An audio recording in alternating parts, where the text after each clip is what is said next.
Well, we're feeling pretty good today, like most people are in Seattle after what the Seahawks did to Bob's favorite guy, Bill Belichick's, and New England Patriots, winning 24-23. But as we know, winning in the end, it doesn't matter. Who cares about the score? We don't care about the score.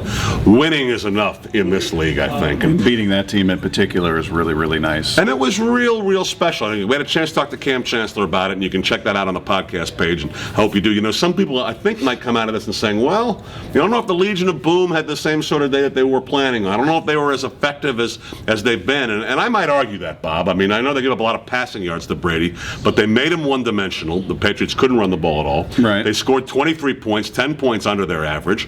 When it really counted in the fourth quarter, Seahawks forced them into 2 3-and-outs. They had 3, I think, all year. I'm going to say the defense wound up making their statement by the time that game was over yesterday. I think they did, in particular in the second half, holding them to 6 total points. Listen, they gave up. They were averaging giving up 192 passing yards per game.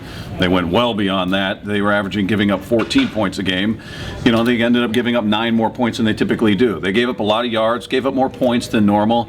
Was it their best day? No, but it was great in the sense that they had an offense that was really clicking with short passes, short slants. That's what they do. They weren't able to get that pass rush going, yet they found a way to contain it. They shut down the run. It was impressive, man. And in particular, in the second half, they found a way to keep them out of the end zone. There were opportunities for more than 2 interceptions in that game, and they put some pressure on Brady, even though he was a quick release guy that whole game. So they found a way. So yeah, they did bend a bit, but they didn't break, and they gave the offense an opportunity to come in there and do something they hadn't done really throughout the season. That's really have the back of that defense when the defense wasn't shutting them out, keeping them out of the end zone. I mean, he threw 58 times, and I'll bet his yards per pass wasn't even 7 yards per pass for Brady. I mean, he was up over the 300-yard mark, but it was a one-dimensional show, and we were talking about it on the show. Earl Thomas, who's having a Pro Bowl year again, I mean, he'd be having an off-the-charts year if he could hang on to those interceptions, but they really should have had 4 picks of Brady. Some will argue 5. I'll say 4 for sure.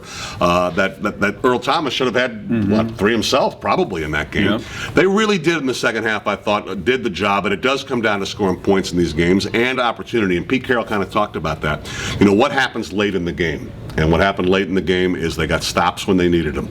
The offense then was able to do just like you talked about. All of a sudden, maybe Russell Wilson, and they noticed that there are 2 rookie cornerbacks out there. Perhaps Sidney Rice, if can make a little move, and did, and they made the big play. But I thought Richard Sherman's tweets and pictures of Brady notwithstanding, the defense quietly, for the most part, I thought had a pretty good day. I think they feel pretty good about the outcome.